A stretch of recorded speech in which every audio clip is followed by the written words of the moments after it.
केंद्र सरकार ने चीन पर स्ट्राइक करते हुए 47 चाइनीज ऐप्स को बैन कर दिया है। खास बात यह है कि ये 47 ऐप्स पहले ही बैन हो चुके 59 ऐप्स के क्लोन थे, जिन्हें अभी भी कई यूजर्स इस्तेमाल कर रहे थे।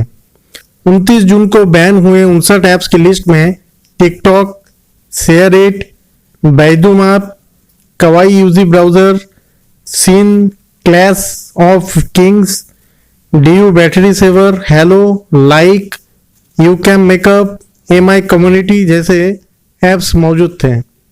लेकिन सरकार द्वारा बैन किए गए जाने के बाद भी इनमें से 47 ऐप भारत में क्लोनिंग का रास्ता अपनाकर चलाई जा रहे थे। इन ऐप में से टिकटॉक की बात करें तो ये TikTok lite, CamScanner advance, hello lite, SHAREit lite, Bigo life lite, VFY lite के तौर पर मौजूद थे, जिसे भारतीय यूजर अभी इस्तेमाल कर पा रहे थे। हालांकि सरकार के इस कदम के बाद ये ऐप्स पूरी तरह से बंद हो गए हैं। चलिए अब बात करते हैं ये क्लोनिंग ऐप्स होते क्या हैं। क्लोन ऐप बिल्कुल ओरिजिनल ऐप की तरह ही दिखते हैं और इनके फंक्शन भी उसी तरह काम करते हैं। कई बार कंपनियां ऑफिशियली अपनी ऐप्स का लाइट वर्जन लॉन्च करती है, जो कि यूजर्स के फ़ोन स्टोरेज को ध्यान में रखकर बनाया जाता है।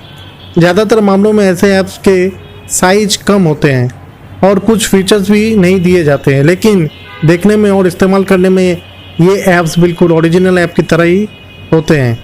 सरकार ने चीनी कंपनियों के 59 ऐप पर पाबंदी लगाने के बाद पिछले हफ्ते इस आदेश का कड़ाई से पालन करने को कहा और उल्लंघन करने पर सख्त कार्रवाई की चेतावनी दी। सूचना प्रौद्योगिकी मंत्रालय ने इन सभी कंपनियों को पत्र लिखकर आगाह किया कि इन प्रतिबंधित ऐप का किसी भी रूप से सीधा या परोक्ष रूप से उपलब्धता और परिचालन जारी रहना न केवल अवैध है, बल्कि सूचना प्रौद्योगिकी कानून एवं अन्य संबंधित प्रावधान के तहत दंडनीय अपराध भी है।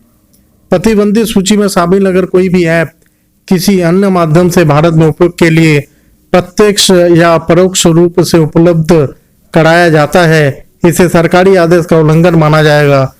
उसने कहा कि इन सभी कंपनियों को निर्देश दिया जाता है कि मंत्रालय के आदेश का कड़ाई से पालन करे और ऐसा नहीं करने पर कड़ी कार्रवाई की जाएगी।